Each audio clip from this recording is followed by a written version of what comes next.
তো আপোনালোকৰ ইয়াত গাউজিং বিল আৰু বেংচিমাৰী সংযুক্ত ৰাস্তা যিহেতু আপোনালোকে নতুন নিৰ্মাণ বুলি ক'ব লাগিব তো ইয়াত আপোনালোকে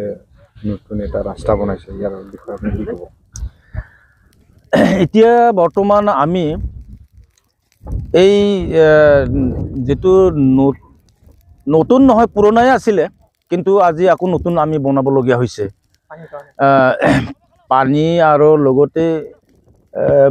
মানে পুৰণা ৰাস্তা যেটো আছিলে আমাৰ এইখিনি ৰাস্তা মানে বেয়া হৈ গ'ল চৰকাৰে এবাৰ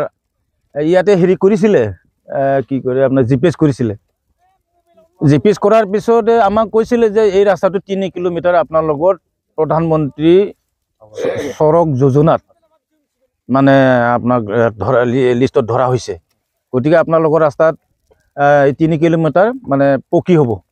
এনেকৈ কৈ পেলাই আমাৰ উৰহি লগৰ পৰা আমাৰ সেইটো দলঙলৈকে মানে তেওঁলোকে সাৰ্ভে কৰিলে জুখি পেলাই গুচি গ'ল কিন্তু সেই জুখি যোৱাৰ পিছত আজিলৈকে মানে এই ৰাস্তাটো কি হৈ গ'ল আজিলৈকে আমি খবৰ নাপালো তো হেতু কাৰণে আমি ৰাইজে মনত এটা মানে দুখ পাইছো কাৰণ যেহেতু জুখি যোৱা ৰাস্তাটো যদি নহলে না চৰকাৰৰ কেপাসিটি না কোনবা বিৰোধী মানুহৰ কেপাসিটিটো আমি ধৰিব পৰা নাই তথাপিও আমাৰ হেতু ৰাস্তা হলে মানে এতিয়ালৈকে আমাৰ বহুত অসুবিধা হলে হয় তো এতিয়া আমাৰ ক'বলৈ গ'লে যোগাযোগ কৰিবৰ কাৰণে কোনো ৰাস্তা পদূলি এনেকৈ ভাল নাই সেই কাৰণে আমি ৰাইজে আলোচনাৰ মাজেদি এই ৰাস্তাটো নিজৰ শ্ৰমদান আৰু আৰ্থিক সাহায্য দি আজি পুনৰবাৰ এই ৰাস্তাখন আৰু আমি নতুনকৈ বনাব লগা হৈছে গাঁওখনৰ নাম গাঁওখন গাউজিং বিল পূব আৰু পশ্চিম ৰাঙাপাৰা মানে এৰিয়া আজিলৈকেতো পদ্ম হাজৰিকাই বিধায়ক হৈ আছে আৰু আগতো তেওঁৱে আছিলে এবাৰহে মাত্ৰ প্ৰাণেশ্বৰে হৈ গ'ল কিন্তু পদ্ম হাজৰিকাৰ সময়ত আজিলৈকে আমাৰ ইয়াত কোনো আহি পেলাই কোনো দিন চোৱা নাই এবাৰ পদ্ম হাজৰিকা ইয়াত আহিছিলে আমাৰ তেতিয়া মাইনশ্ৰী আঞ্চলিক বড়ো সাহিত্য সভাৰ ৰূপালী জয়ন্তী আছিলে এই সময়ত পদ্ম হাজৰিকা এবাৰ আহিছিলে যদিও ইয়াক মানে আমাক গাঁও হিচাপে একো দি নগ'লে কিন্তু আঞ্চলিকত 2 লাখ টকা দি গৈছে মহিলা কমিটিৰ নামত 1 লাখ আৰু কোনে যেনিবা 1 লাখ টকা মহিলা কমিটিৰ নামত দিছে আৰু কিবা এটা দিছে 1 লাখ তাৰ বহিৰে একো দিয়া নাই আজিলৈ একো দিয়া নাই ইলেকশ্যন সময়ত তেওঁলোকৰ চামচাবিলাক আহে তেখেততো নাহে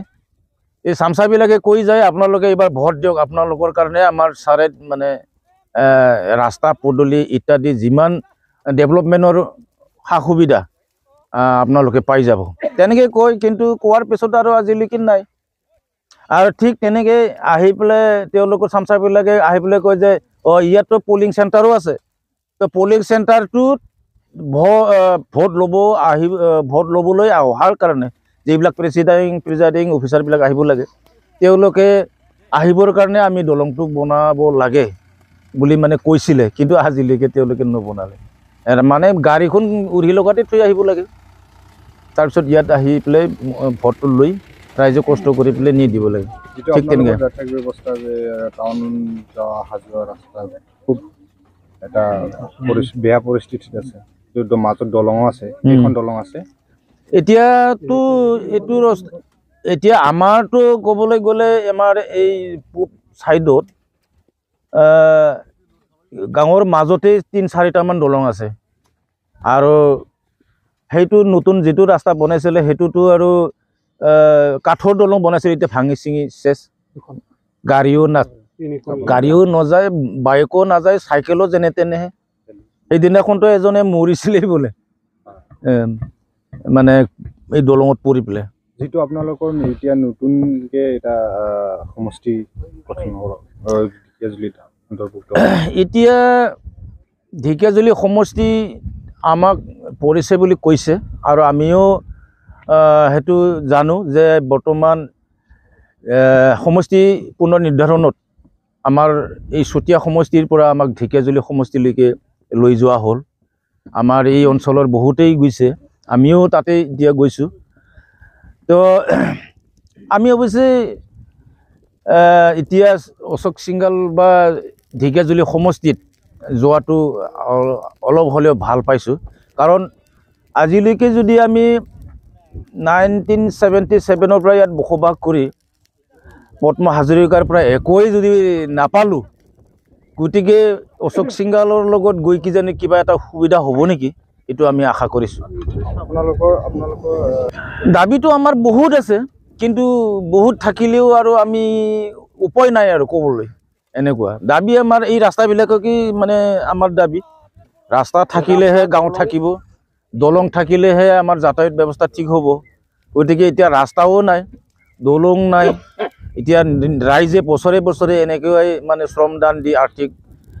খৰচা কৰি মানে বনাবলগীয়া হৈছে। এতিয়া আমাৰ গাঁওখনৰ এইটোৱে সমস্যা যে